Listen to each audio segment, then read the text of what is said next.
Dan kami berdua ingin menikah tapi terhalang restu orang tua. Karena mereka menikahi sepupu, karena kata mereka menikahi sepupu itu tidak boleh karena masih satu bapak. Kami sudah memberikan penjelasan kepada orang tua tapi orang tua masih kekeh dengan pendapatnya.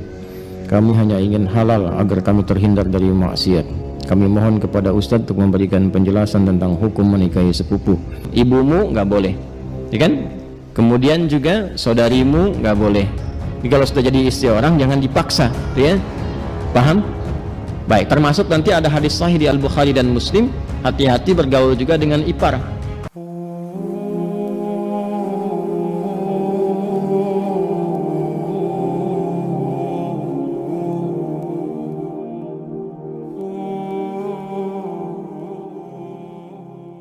Assalamualaikum Ustaz.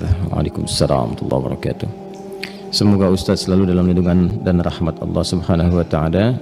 Semoga Allah memberikan perlindungan dan rahmat kepada Anda dan keluarga lebih baik dari apa yang Allah berikan kepada kami, dan kita diberikan pancaran kemuliaannya. Ustaz, sebelumnya saya minta tolong penjelasan tentang menikah dengan sepupu.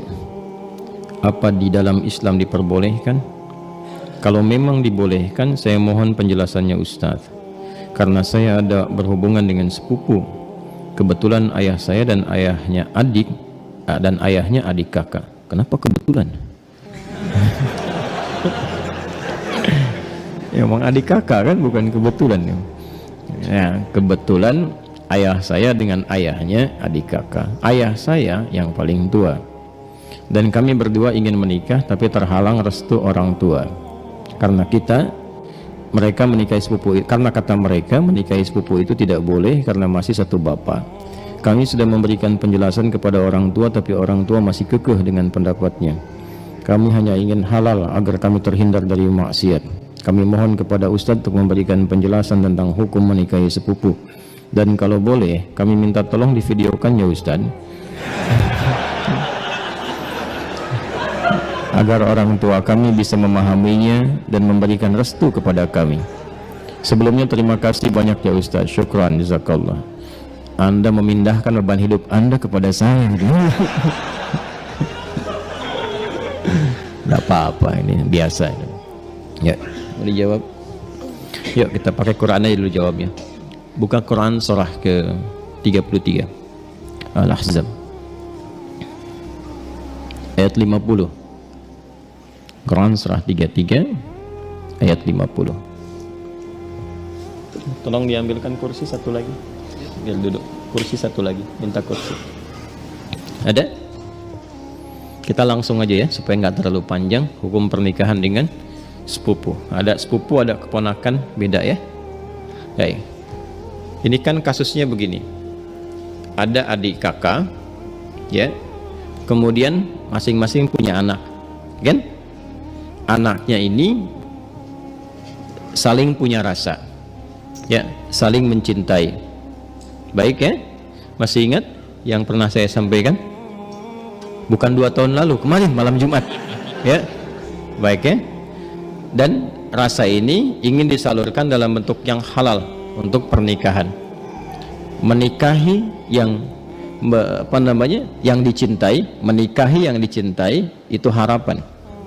Tapi mencintai yang dinikahi itu kewajiban. Jelas? Baik ya? Nah sekarang ada harapan enggak untuk menikahi yang dicintai itu? Dia punya rasa cinta antara sepupu ini, ya, anak dengan anak, maka boleh enggak hukum nikahnya? Yuk kita lihat di Quran ya, surah ke-33 ayat 50. Ada ayatnya? Dibaca. A'udzubillahi minasyaitonirrajim. Bismillahirrahmanirrahim. Ya ayyuhan nabiyyu inna ahlalna laka baik azwajaka allati ataita ujurahunna wa ma malakat baik yaminuk mimma afa Allahu alaih. Setelah itu wa banati ammika wa banati ammatika wa banati khalika wa banati khalatika. Terus ya, sampai situ dulu karena sesuai pertanyaan. Baik kan? Wa mar'atan mu'minatan in wahabat nafsaha lin nabi, ya. Nah, itu nanti diteruskan ayatnya kemudian. Yuk kita lihat. Saya berdiri sebentar untuk menggambarkan dulu ya, sejenak. Wahai Nabi sallallahu alaihi wasallam, dengan keagunganku kata Allah dihalalkan bagimu untuk menikahi perempuan-perempuan yang kualifikasinya dibenarkan secara agama. Terus ya, sepanjang engkau siapkan pula ya mahar yang engkau siapkan, kemudian juga dibolehkan dengan kualifikasi-kualifikasi tertentu. Jadi dalam pernikahan itu ada yang tidak diperkenankan menikah, ada yang dibolehkan menikah. Nanti yang tidak diperkenankan diantaranya di ayat ke-23 surah keempat itu, surah An-Nisa ayat 23. Ayo yang jomblo fisabilillah tuh dituliskan dulu itu ya, ada berapa kualifikasi itu. Nanti kalau cari-cari jodoh jangan memaksa pada yang itu ya, itu yang tidak boleh. Hurrimat alaikum ummahatukum, ibumu nggak boleh ya kan, kemudian juga saudarimu nggak boleh ya kan. Nanti ada kualifikasinya sampai dengan yang ke bawahnya ya, atau kurang lebih ada 11 yang disebutkan di situ. Itu yang tidak diperkenankan. Nanti ayat 12-nya sebagai tambahan. Jadi yang ayat 23 itu yang disebut dengan mahram. Ayat 24-nya istri orang. Jadi kalau sudah jadi istri orang jangan dipaksa ya. Paham? Baik, termasuk nanti ada hadis sahih di Al-Bukhari dan Muslim, hati-hati bergaul juga dengan ipar ya, karena itu bisa menanamkan panah-panah setan ya, menghadirkan dalam jiwa itu benih-benih seperti rasa suka. Itu hati-hati, bisa jadi pengantarnya curhat ya, lama-lama hilang gitu. Nah itu yang dipersoalan ya. Saya tidak ingin lompat terlalu jauh, kita kembalikan. Nah itu yang dilarang, yang tidak diperkenankan. Yang boleh siapa saja dari jalur kekerabatan ya. Di An-Nisa ayat 23 ibu nggak boleh, bibi nggak boleh gitu kan. Bibi kemudian baik itu dari pihak ibu ataupun dari pihak ayah ya. Kemudian saudari nggak boleh, sepersusuan nggak boleh gitu kan, menantu nggak boleh ya. Kemudian nanti ada anak-anak bawaan juga dari istri yang dinikahi, itu nggak boleh. Menyatukan ya adik kakak itu nggak boleh. Baik istri orang itu nggak boleh. Di luar itu yang boleh apa ya, di luar itu yang boleh apa? Teruskan. Satu, kalau dari jalur kekerabatan yang paling dekat, anak paman. Baik ya, obanati ammika, anak paman berarti sepupu kan ya kan. Baik. Ini saya sebut kakek sajalah ya. Kakek punya anak kan ya. Ini A, ini B. Ini anaknya laki-laki, ini laki-laki juga. Oke? Sudah.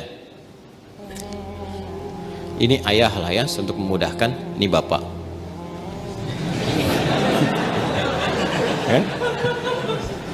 Kan punya anak kan? Berarti jadi ayah. Itu punya anak berarti bapak. A-nya apa? Ayah. B-nya apa? Jelas? Nah, ini punya anak. Baik ya. Ini X. Yang ini ya kan? Ini Y. Baik. Yang ini perempuan Y. Yeti misalnya kan? Ya. Ini Safi. Ya. Kalau dia punya anak beberapa, misalnya Safi, Messi, misalnya siapa lagi ke bawah, misal. Ini laki-laki, ini perempuan. Nah, ini sepupuan kan? Ini kan? Ya, halo? Ini dengan ini sepupu ya? Baik. Nah, ini Yeti dengan Safi ada rasa saling mencintai. Ingat, mencintai dengan menyukai itu berbeda. Suka, semua bisa disukai, tapi tidak setiap yang disukai itu harus mencintai. Jelas ya? Baik. Sama dengan begini, tak kenal maka tak bukan ta'aruf. Ya. Karena tidak harus yang dikenali itu disayangi. Anda kenal istri tetangga, apakah harus sayang padanya? Tidak kan? Paham ya? Baik. Jadi kenal itu tidak harus sayang.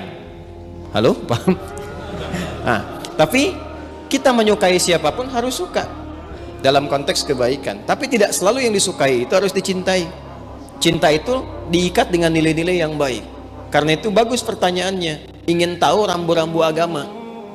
supaya tidak keluar dari nilai-nilai itu, supaya tidak masuk dalam jerat-jerat setan. Apa hukumnya kemudian kalau ini ingin menikah dengan ini? Ini ada anak paman nih. Ini kan kesini paman kan? Ya kan? Ini ada anak pamannya nih, anak pamannya. Apa hukumnya kalau saya ingin menikah dengan anak paman? Maka dijawablah kemudian di Al-Ahzab tadi di ayat yang ke-50. Wa banati ammika wa banati ammatika. Ya, wa banati khalika wa banati khalatika. Am itu paman dari ayah. Khal paman dari ibu. Ammah, ammatun, ya, itu bibi dari ayah. Jadi ayah misalnya punya saudari perempuan, bibi kan? Ya, baik. Ibu kan punya juga ya saudari ya. Nah dari ibu itu disebut dengan khalun dan khalatun. Dari ayah disebut ammun dan ammatun. Jelas? Baik. Jadi hukumnya kalau ingin menikah antar sepupu boleh-boleh saja karena ini bukan mahram. Ya, jelas? Sampai sini boleh. Kalau ditanya apakah boleh menikah antar sepupu, boleh, sepanjang tidak ada sebab-sebab lain yang mengharamkan itu. Apa sebab-sebab yang lain? Ini hukum asalnya boleh, tapi nanti ada sebab-sebab lain yang menjadikan terlarang. Misal, ini hukum asal boleh, tapi ternyata ibunya Safi misalnya saat Safi lahir ASInya macet, maka minta kepada ibunya Yeti untuk bisa di-share ASInya, ya kan? Halo, ada yang salah? Share, like, and comment, ya kan? Baik. Nah, kalau ini kemudian mendapatkan ASI yang sama dari ibunya Yeti, ya, sini ada ibu misalnya, jadi saudari atau saudara sepersusuan. Dia walaupun sama-sama sepupu tidak menjadikan keduanya boleh menikah karena ada hubungan mahram birradha'ah. Tapi kalau di luar itu aman misalnya, bukan saudara atau saudari sepersusuan dan tidak ada faktor-faktor lain yang menjadikan ini terhambat, maka boleh-boleh saja, tidak ada masalah di situ. Jelas? Sekalipun ada kebolehan, tapi tetap ditempuh dengan cara yang terhormat. Ya, jadi tidak boleh misalnya kawin lari, capek, sambil lari nikah gitu kan? Tidak, jangan. Tetap sekarang cari cara untuk memahamkan dengan cara yang baik dan bermohon kepada Allah. Kalau memang diniatkan ibadah, niat ibadah dengan cara yang benar, dengan cara yang baik, sifatnya nanti akan dibimbing oleh Allah dengan cara yang baik. Ada doanya untuk melembutkan hati orang tua misalnya, ditampakkan nilai-nilai kebaikan. Jadi kalau ada penolakan dengan karakter, dibalas dulu dengan akhlak. Biasanya akhlak itu melembutkan hati. Ya, Anda misalnya datang kepada ibu, ibu nolak, nggak usah yang itulah, cari yang lain misalnya kan, dan Anda merasa itu baik buat Anda misalnya, taat dulu aja pada ibu, jangan dibantah dulu, nggak usah pakai tapi walaupun meskipun, udah ya, taati saja dulu. Begitu Anda taati baik, lalu tampakkan nilai-nilai kebaikan, doa sampai lembut hatinya. Ya, demikian calon pasangan juga nanti mendoakan juga, memberikan akhlak yang baik. Ketika kelembutan itu ada, maka cara kita kemudian berkomunikasi akan berbeda dan hasilnya tidak sama dengan yang pertama. Paham sampai sini? Nah, saudara-saudara seiman semua, dalam Islam, segala hukum harus merujuk kepada dalil yang jelas, baik dari Al-Quran, hadits, maupun ijma' ulama. Salah satu perkara yang sering disalahpahami oleh sebagian masyarakat adalah tentang boleh atau tidaknya menikah dengan sepupu. Banyak yang mengira bahwa pernikahan dengan sepupu adalah tabu atau bahkan dilarang. Untuk meluruskan hal ini, kita merujuk kepada penjelasan yang sangat jelas dan ilmiah dari Ustadz Adi Hidayat. Beliau menyampaikan bahwa menikahi sepupu hukumnya boleh dan sah secara syariat Islam. Hal ini karena dalam surah An-Nisa ayat 23, Allah menyebutkan secara rinci siapa saja wanita yang haram dinikahi, seperti ibu, anak perempuan, saudara kandung, saudari ayah dan ibu, dan sebagainya. Namun, tidak ada satupun dalam ayat tersebut yang menyebutkan bahwa sepupu termasuk dalam daftar mahram yang haram dinikahi. Artinya, secara hukum dasar, sepupu bukan mahram, dan karena itu, diperbolehkan menikah dengannya. Ini bukan hanya pendapat satu ulama, tapi merupakan pendapat mayoritas ulama dari kalangan ahlus sunnah wal jamaah. Bahkan dalam sejarah Islam, banyak pernikahan para sahabat dan ulama terdahulu yang terjadi dengan sepupu mereka sendiri, dan itu tidak pernah dipermasalahkan, apalagi dilarang. Ustadz Adi Hidayat menegaskan bahwa jangan sampai kita mengharamkan sesuatu yang tidak pernah diharamkan oleh Allah dan Rasul-Nya. Ini termasuk sikap yang perlu diwaspadai karena bisa tergelincir dalam tahrim bid'un hujjah, mengharamkan tanpa dalil.